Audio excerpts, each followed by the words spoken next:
Alright guys, well as promised, a tour of my setup, my VR driving rig. A couple of viewers specifically asked for this one, and I did mention in a previous video that I was going to do this. I thought the way I would do this is just whack the GoPro on my head and just do it as a bit of a live thing.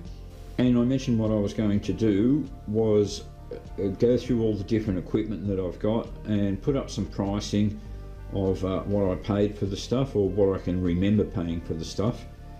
So if you want to get into VR, it can be quite an expensive hobby to take up. To do it the way I've done it, you're probably looking at somewhere between $3,000 and $4,000. So let's start with a couple of things that you may already have lying around the house, and one of them is a decent sized television.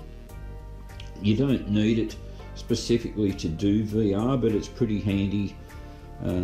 It probably is necessary actually to have some sort of computer monitor. In the case of my setup, I've got a television that I just run HDMI out of my PC or out of my PlayStation. Just got them both hooked up permanently and just switch the HDM channels on the television, whether depending on whether I'm using the PlayStation or the PC. If you're going to get into racing, sim racing, I think the single most important thing is this baby, a steering wheel. Sorry, don't mind me, I've just got the phone there so I can monitor a bit of what I'm looking at with the GoPro. This is a Logitech G29, and if you look down here, I've got the pedals, including the accelerator, clutch, brake and clutch. You can you see some Fanatec setups and other setups where guys have got more expensive setups where, at least from what I see, they don't have the clutch. But I don't know, I think if you're going to get into shifting, having a clutch is an important thing. From memory, I'm not sure if you can even still buy the G29. I've had this one for a number of years, but you could always get a 923. The sky can be the limit as far as steering wheels go. You can get direct drive wheels and pay thousands of dollars for really pro setups, but I have to admit I haven't tried out other wheels, but I'm actually pretty happy with my G29. It seems to do everything I need it to do. It's a force feedback wheel, of course. It's a motor drive type wheel, but I find it feels pretty good, and I like it. When you buy the wheel, you're going to get the pedals and you're going to get the wheel, but you're not going to get a gear shifter. That's something that you'll have to buy as an add-on. Oh, sorry, just before I leave the gear shifter, the wheel, I think a G29 or a 923, you should be able to pick one up for around the $400 mark, maybe a little more, maybe a little less if you shop around. The gear shifter you won't get, you have to buy that as an add-on. If you're going to get the gear shifter, research very carefully about the compatible shifter. Not all shifters are compatible with all wheels. You've got to make sure you're getting the shifter that works with your wheel. So definitely check that out. Also, if you're going to do gaming on PlayStation, as you see I've got a PS4 Pro there. Again, definitely research the shifter. The shifter has to be PS4 compatible, or at least compatible with the PlayStation that you're using. This particular shifter is not the way you normally get it. I think down here I've got the original ball that you get on the gear shifter. I actually paid an extra $50 to get this fancy looking shifter. I liked it. I think the gear shifter from memory was around the $90 mark. The custom knob that I put on it was $50, which I bought just off eBay. It was just a little nicety that I wanted to add to it. Moving right along, the next thing is a frame. Now, here's an area where I think you can save a bit of money. Now, I'm just going to hop out of my setup here. Now, just stand up here. Right. You can get a complete frame with a car seat. and you'll probably find that any sort of decent setup will start at around $350 upwards, and you can pay up to $1,000 I think before you start getting into the idea of motion shock stuff. But again, here's an area where I think you can save a little bit of money. What I bought was just the front end. As you can see here, front end frame, and I got a seat out of an old Mazda, which I just went to my local wreckers and offered to pay them $50 to give me a car seat, and they agreed to that. And so for $50 I picked myself up a car seat, an actual car seat, and I think actually that's a good idea. I'm glad I did that, mainly because it's a real seat. It's going to be very comfortable. One of the things, of course, when you get the seat, and I'll probably sell you this anyway, but just make sure that you're getting all the slider frame and framing and everything for the seat, so that you can tilt the seat forward and back and slide the seat forward for the kids if you've got kids, and just position the seat how you want. I think that's an important aspect to it. In that way, it's being a real car seat. I can move the seat forward and back, as you hear. You know, I've got the recline lever and everything on the side. Hopefully you're getting some of that. So that was about $50, and all I did was put it onto an MDF board with some timber framing and just screwed it into place. Another thing I do, sometimes I race in bare feet or socks, so I've got a little bit of car upholstery carpet for the floor under my feet. I just cut that out with scissors. You don't want it to move around, so I actually screwed it to the MDF board. That sort of pretty much takes care of the frame. So the frame, front end frame, actually cost me $100. It was a bit of a cheapie. I think it was about 45 or around $50 or something for postage. So all up, it cost me about $150. By the time I put the seat with it, then you're looking at about $200. So it's a lot cheaper than getting a complete frame, as I said, that starts around the $350 to $400 mark. The downside, of course, with the frame was that the instructions were just woeful. There were pretty much no instructions to speak of whatsoever. I just had to figure out how to put it together, but eventually figured out how to put it together. So, excuse me, the next thing is when you start out VR racing, you can do it on, I suppose, considerably on the cheap by just doing with a PlayStation. So I've got a PS4 Pro at current prices. I'm not even sure if they're probably still selling PS4 Pros. I've had this one for a while. Obviously the PS5 is out now. I paid around $600 for mine.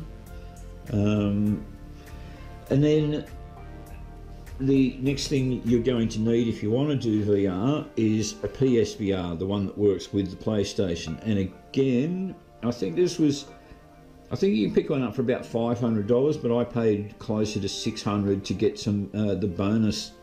I think it was called the Mega Pack, where you got 5 games included, not racing games, but one of the great games I got with it was Astrobot Rescue Mission. If any of you guys ever played that, that's a lot of fun. And there was a few other games there, and there was also a deep sea one where it's not really interactive. You're just a spectator, where you get lowered in a shark tank and a shark rips the cage apart and comes for you. So a pretty interesting introduction to VR. You'll see just over here I've got Gran Turismo. I've got a couple of, let me see if I can reach over and grab that. Probably should have grabbed these earlier, never mind. The only 2 games that I know are really supported, have VR support for PlayStation, are Drive Club and Gran Turismo Sport. Now, Gran Turismo Sport's cheap to buy. It's only $25, around that at the moment. It's been out for a few years, so it's an old game now. Obviously, it's one of the best for racing online, and one of the most popular. One of the real downsides, though, is it has very, very limited VR support. So which I was aware of when I bought the PSVR, but I just wanted to at least try out the experience. All you can really do is time trial. There is a limited race thing. You can only race one guy, and you can't change his difficulty level, and he's pretty mediocre.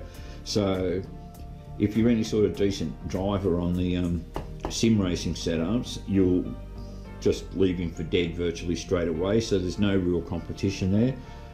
One thing that's great about Gran Turismo Sport as far as the VR thing is trying out different cars. As I said, all you can do is time trial. You can get a ghost car and just work on your lap times and improve, really just racing against yourself. But Gran Turismo has a really wide selection of different cars, modern GT3s and Formula One and racing cars as far as Group 1s, Group 2, Group 3, but it's also got a lot of classic cars like the Shelby Daytona Coupe and 1966 Volkswagen Beetle,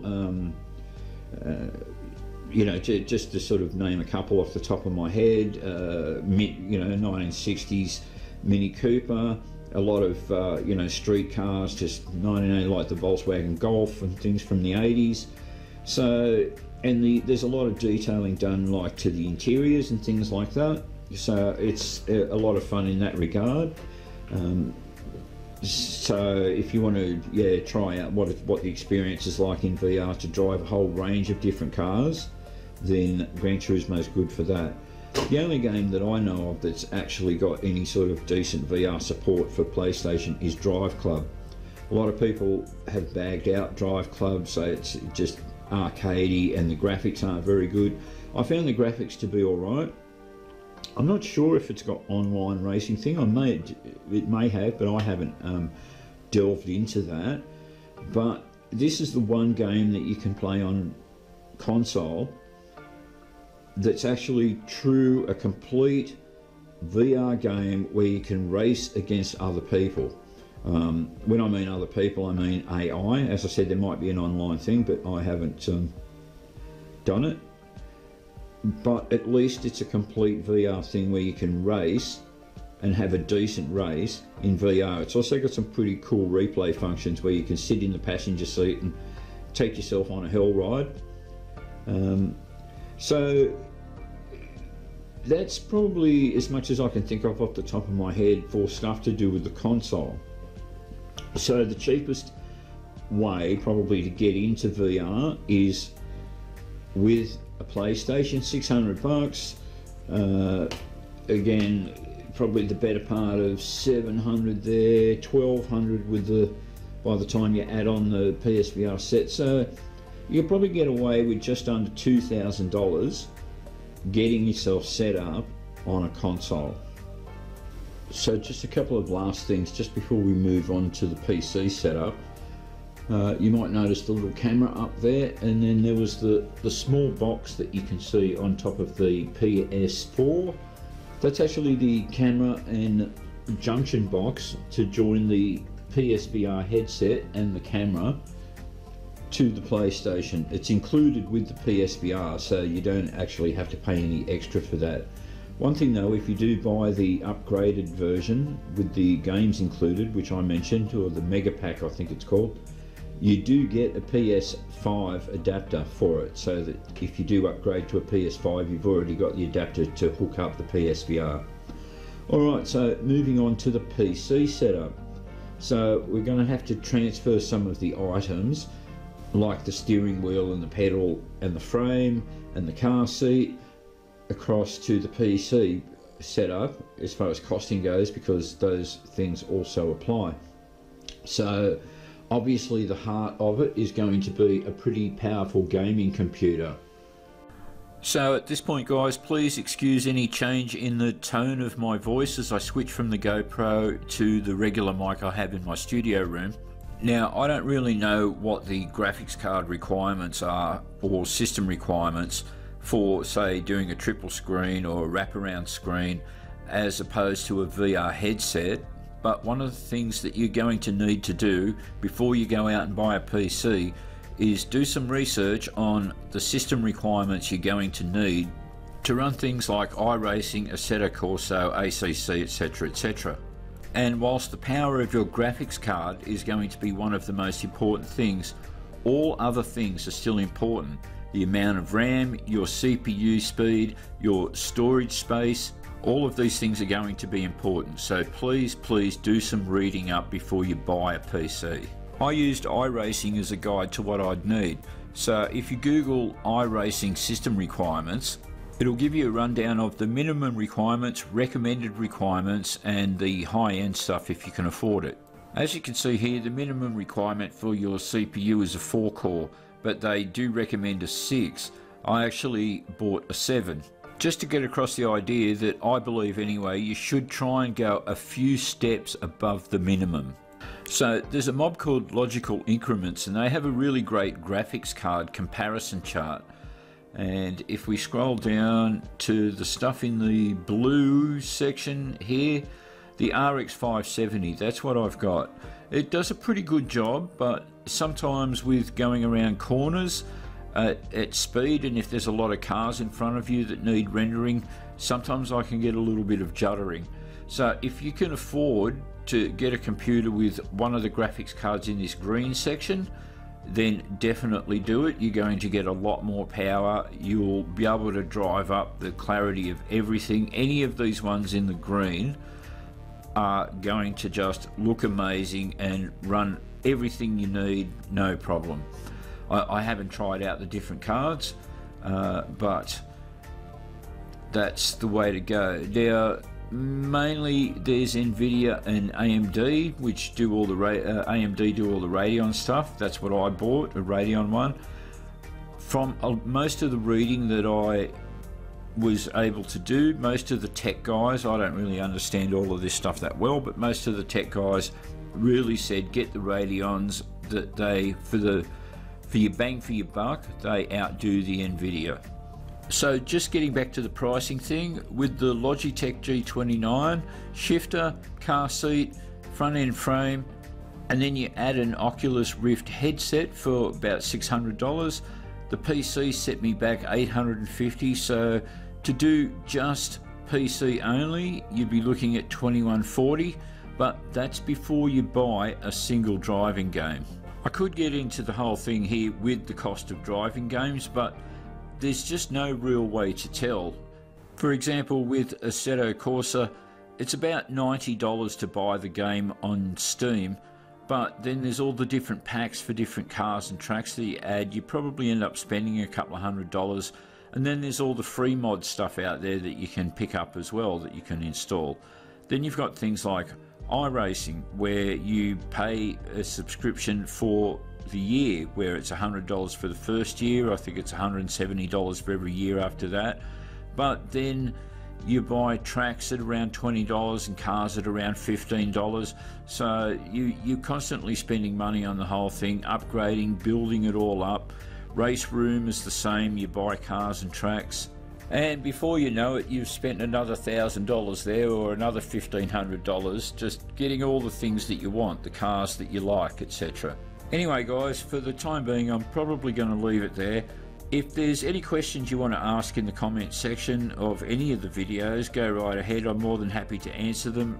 I'm by no means an expert on all of this stuff, but if I can help in any way or offer any guidance or advice or solve any problems, by all means ask me. I'm more than happy to answer. Thanks for watching everyone.